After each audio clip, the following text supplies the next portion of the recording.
মালয়েশিয়াতে আমরা আসার 2 দিন পরে বাংলাদেশ থেকে আরো কারা আসলো আর এত মানুষ কারা কি কি আনলো সবকিছু নিয়ে থাকছে আমার আজকের ব্লগটা। হ্যালো এভরিওয়ান, আসসালামু আলাইকুম, welcome to my another blog. আজকের ব্লগটা একদম সকাল সকাল নাস্তা দিয়ে শুরু করছি। আর আমাদের সকালের নাস্তা কিন্তু ব্রেড, ডিম, পাউরুটি এসব কিন্তু থাকবে। সো এখানে হচ্ছে চকলেট কেক দেখছিলাম, কারণ এই কেকটা আসলে হোমমেড ছিল। এটা হচ্ছে একটা আপু বানিয়েছিল, উনি অনেক ভালো কেক বানাতে পারে। তো আমরা হচ্ছে যেহেতু কালকে রাতে বানিয়েছিল, আমরা সকালে এই কেকটা দিয়ে ব্রেকফাস্ট করেছিলাম। আর আমার প্রতিটা ব্লগে তোমরা কিন্তু চা দেখবাই, নাস্তা হোক বা সন্ধ্যা বিকালে যখনই চার ভিডিও অবশ্যই থাকবে, কারণ সবাই চা লাভার। সো সকালে উঠে ব্রেকফাস্টের পরে আমরা চা খেয়ে নিচ্ছিলাম। নাস্তা সবাই শেষ করে চলে আসলাম রান্না করে, কারণ আজকে বাংলাদেশ থেকে আমাদের আরো কিছু মানুষ আসবে, তো তাদের জন্য তো রান্না বান্না করতেই হবে। তো আজকে হচ্ছে মেনলি ইলিশ মাছ রান্না হবে, সেই সাথে চিকেন আর হচ্ছে কোনো একটা শাক সবজি। তো এখানে হচ্ছে মাংসগুলো ভিজিয়ে রেখেছিল আর 2টা মাছ ভিজানো ছিল। এখন সবাই আস্তে আস্তে এগুলো ক্লিন করে কাটাকুটা শেষ করে রান্নাও করে ফেলেছে। এখানে ইলিশ মাছ ঝোল করা হয়েছে, আর পাশের চুলাতে মুরগির মাংস আলু দিয়ে সুন্দর করে ঝোল করা হচ্ছে। আমাদের ঘরের সবচেয়ে ভালো 2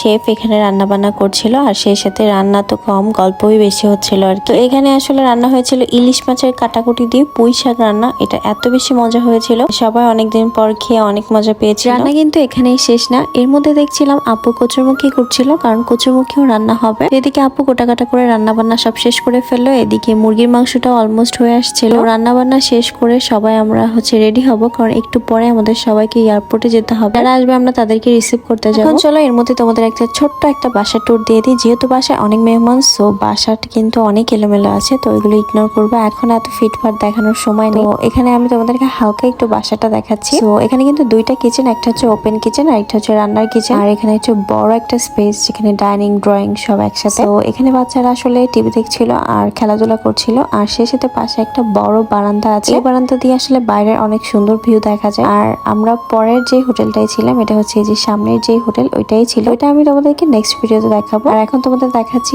বারান্দা থেকে রাস্তার সবকিছুই দেখা যায়, গাড়ি ঘোড়া চলে, এগুলো দেখতে রাতের বেলা খুবই ভালো লাগে। এখানে বসে 2জন অনায়াসে সুন্দর 1 কাপ কফি খেতে খেতেই কাটিয়ে দিতে পারবেন সন্ধ্যাটা। আর ওই দিনকে আসলে একটু বৃষ্টি পড়ছিল। মালয়েশিয়াতে আসলে হঠাৎ হঠাৎ করে বৃষ্টি হয়, খুব ভালো লাগে, ওয়েদারটা খুবই মজার একটা ওয়েদার। আর এদিকে তো বাচ্চারা ওদের মতো খুব মজা করে খেলা করে, আর সেই সাথে টিভিতে আসলে আমার পছন্দের সাইয়ারা মুভির গান চলছিল। আমার আসলে সাইয়ারা মুভির সবগুলো গানই খুবই ভালো লাগে। তো তোমরা কারা কারা সাইয়ারা মুভির গান পছন্দ করো অবশ্যই কমেন্টে জানাতে ভুলবা না। এখানে হচ্ছে আমি হচ্ছে সাইয়ারার মেইন টাইটেল সংটা শুনছিলাম, আর এদিকে বাচ্চাদের ঠান্ডা করার জন্য দেখো মানে সবাই রেডি থাকে, ওরা যে আসলে এক একজনকে বলে এটা দিতে ওটা দিতে। তো এরপর দেখলাম তারা ঠিকই আসলে চিপস নিয়ে চলে আসছে একটা বাটির ভিতরে, এক বাটি তারা চিপস নিয়ে চলে আসছে। এখানে আমি ওদেরকে বলছিলাম আমার কাছে একটু নিয়ে আসো, দেখি তোমরা কি আনছো। তো এর মধ্যে দেখলাম ওরা 2 ধরনের চিপস আনছে। আর এদিকে তারা তো রান্না বান্না নিয়ে ব্যস্ত, ওরা রান্না কমপ্লিট করে এরপর আমরা বিকালের দিকে বের হবো। বাংলাদেশ থেকে যারা আসবে তারা কিন্তু 7টার দিকে এসে পৌঁছাবে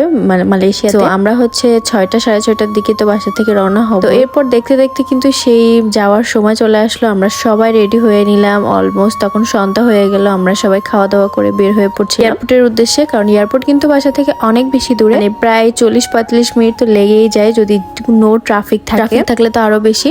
তো এরপর আমরা সুন্দর, ওই দিনকে রোড ফাঁকা ছিল, আমরা চলে গিয়েছিলাম এয়ারপোর্টে। আমাদের রওনা দিতে অনেক লেট হয়ে গেছিল, মানে ওরা এসে অলরেডি দাঁড়ায় ছিল আমাদের জন্য। এয়ারপোর্টে আসলে বেশিক্ষণ দাঁড়ানো যায় না। এই যে আমি সেকেন্ডবারের মতো আবারও চলে আসলাম মালয়েশিয়া এয়ারপোর্টে, যেখানে আমাদেরকে কেউ রিসিভ করতে এসেছিল, এখন আমরা এসেছি কাউকে রিসিভ করতে। আর এখন তোমাদেরকে বলি বাংলাদেশ থেকে কে এসেছে। বাংলাদেশ থেকে আমাদের ছোট ভাইয়া, ছোট ভাবি, বর্মা, বড়ব্বা, আব্দুল্লাহ, রায়া, বাচ্চাগুলো ওদের জন্য অনেক বেশি ওয়েট করছিল। তো এরপর আমরা বাসায় চলে আসলাম, আর বাসায় আসার পর তাদের ল্যাগেজ খোলা দেখে আমরা তো রীতিমতো অবাক, যে ল্যাগেজে কাপড় এনেছে নাকি মাছ, মাংস আর সবজি আনছে। তাদের ল্যাগেজ ভরা শুধু মাছ ছিল, পুকুরের মাছ ছিল, এগুলো একদম তাজা পুকুরের মাছ, সেই সাথে ল্যাগেজ ভরা সবজি, সেই সাথে কত কিছু যে আনছে, মানে সবাই পুরো শকড হয়ে গেছে আর কি। আর বাসা ভর্তি পুরা মানুষ, তোমরা দেখলেই বুঝতে পারবা, পুরো বাসা হাউস। ওই দিনকেই মনে হচ্ছিল আমাদের বিয়ের আমেজটা শুরু হয়ে গেছে। এখন তোমাদেরকে বলে আমরা সবাই কেন এসেছি, আমরা সবাই কিন্তু মেনলি বিয়েতে এসেছি, মানে বিয়ের জন্য। এখন মনে হচ্ছে বাসা পুরো বিয়ে বাড়ির একটা ভাইব দিচ্ছে। এরপর তোমাদের আরেকটা জিনিস দেখায়, এটা কি জিনিস তোমরা কি কেউ বলতে পারবে? এটা হচ্ছে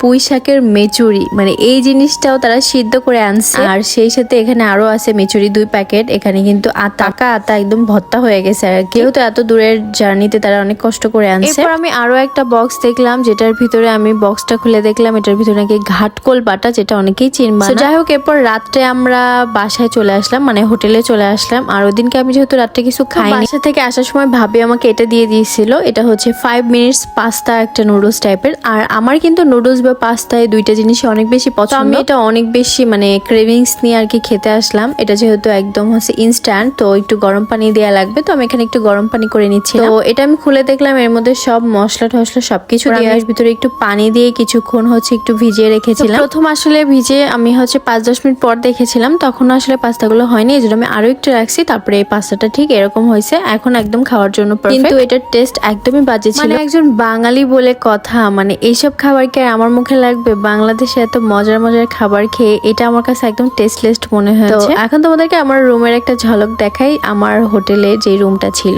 ওই রুমে একটা বড় একটা আলমিরা ছিল। এই আলমিরার ভিতরে আমি আমার যে প্রোগ্রামের ড্রেসগুলো, এগুলো আমি সুন্দর করে সাজিয়ে রেখেছিলাম, যেটা এত বেশি সুন্দর লাগতো। আর আলমারিটা অনেক বেশি সুন্দর ছিল, বাট পুরো রুমের ভিডিওটা আমার মোবাইলে আমি কেন জানি পাচ্ছি না, সো আমি তোদের সাথে শেয়ার করতে পারছি না। একটা মজার জিনিস দেখায়, আমরা সবাই প্রতিদিন নাস্তা করতে বসতাম, আর এখানে আমার ছোট ভাবি একটা গামলার ভিতরে পেঁয়াজ মরিচ দিয়ে ডিম ভাজি দিয়ে ভাত মাখাতো, যেটা আমরা সবাই মজা করে খেতাম। নাস্তাও করবো পাশাপাশি, ওই ভাতটা মাখা না খেলে কারোর জন্য ভালোই লাগতো না। আজকেও আমরা নাস্তা করে নিলাম, চা তো থাকবেই, প্রতিদিন সেম নাস্তাই চলে। ঠিক হচ্ছে দুপুর টাইমের দিকে বাচ্চারা একটু আইসক্রিম নিয়ে বসলো, ওরা 1 বালতি আইসক্রিম খেয়ে ফেলছে। বিশেষ হয় না তোমাদের, 1 বালতি আইসক্রিম খাইছে, এই দেখো 1 বালতি আইসক্রিম ওরা পুরো শেষ করে ফেলছে। যাই হোক, মজা করলাম। তো যাই হোক, দুপুরে আজকে কি কি রান্না হচ্ছে চলো তোমাদেরকে সেটা দেখাই। এখানে হচ্ছে রাইস কুকারে ভাত, বাসমতি চালের ভাত, সেই সাথে পেঁয়াজের ফুল ভাজি, মানে অনেকে পেঁয়াজের ফুল বলে, আর আমরা তো কালিই বলি, কালি ভাজি। চুলায় হচ্ছে ডাল আর তরকারি, ফুলকপি দিয়ে একটা মাছের তরকারি, যেই মাছগুলো বাংলাদেশ থেকে আনা হয়েছিল। ওই দিনকের এই ফুলকপির সাথে মাছের তরকারিটা অনেক বেশি মজা হয়েছিল। তো যাই হোক, এরপর আমরা খাওয়া দাওয়া করে তাইন খালামুনি একটু বাচ্চাদেরকে নাচ শেখাচ্ছিল, কারণ সামনে যেহেতু তাইন খালামুনি অনেক ভালো নাচ পড়ে, তো বাচ্চাদের একটু প্র্যাকটিস করাচ্ছিল। আর এদিকে রাতের খাবারে ভাইয়া অনেক কিছু এনেছিল, সিঙ্গারা প্লাস হচ্ছে পরোটা, নলি, আর সেই সাথে মজার একটা দই। ওখানে একটা বাংলাদেশি রেস্টুরেন্ট আছে, ওখান থেকে ভাইয়া সবসময় খাবার অর্ডার করে। খাবারের মধ্যে ওদের দই আর বোরহানিটা বেস্ট। এরপর তোমাদের 4টা ঘড়ি দেখাচ্ছি। এখন বলো তো এখানে 4টা ঘড়ির দাম কত হতে পারে? জাস্ট গেস করো। বাসায় অনেক মেহমান থাকার কারণে অনেকগুলো ম্যাট্রিক্স আনা হয়েছিল, আর ম্যাট্রিক্স গুলোকে তারা এইভাবে ব্যবহার করছে। তো যাই হোক, রাতে আমরা চলে আসলাম ছোট ভাই ভাবিদের নিয়ে আমাদের হোটেলটা দেখাতে, আর তারাও আজকে থাকবে আমাদের সাথে। তো আমরা অনেক রাতে হোটেলে এসে একদম অবাক হয়ে যাই, কারণ এত সুন্দর একটা ভিউ দেখতে পাই। দেখো তোমরা, টুইন টাওয়ারটা জাস্ট মেঘের মধ্যে ঢাকা পড়ে আছে, মানে দুইটা টাওয়ারের মাথায় পুরো মেঘের ভিতরে আছে, টাওয়ারের মাথায় দেখা যাচ্ছে না। জিনিসটা অনেক বেশি ইউনিক না বলো? এত সুন্দর লাগছিল রাতের এই ভিউটা দেখতে। মাশাআল্লাহ। টাওয়ারের লাইট যেহেতু 12টার পরে অফ করে দেয়, তো আমাদের হোটেলে যেতে যেতে 1টা-2টাও বেজে যায়, এই জন্য একদিনও যে আমরা লাইট দেখতে পাই। যাই হোক, আজকে তোমাদের আমি রাতের ভিউটা দেখালাম। আগের ভ্লগে আমি তোমাদেরকে বলেছিলাম রাতের ভিউটা দেখাবো, তো এই ছিল আমার রাতের ভিউ, আর এই ছিল আমার আজকের ভ্লগটা। আর আমি যেহেতু নেক্সট ভ্লগ থেকে বিয়ের টুকটাক ভিডিও দেওয়া শুরু করবো, তো সবাই আমার পেজে চোখ রাখবে। দেখা হবে নেক্সট ভ্লগে। আল্লাহ হাফেজ।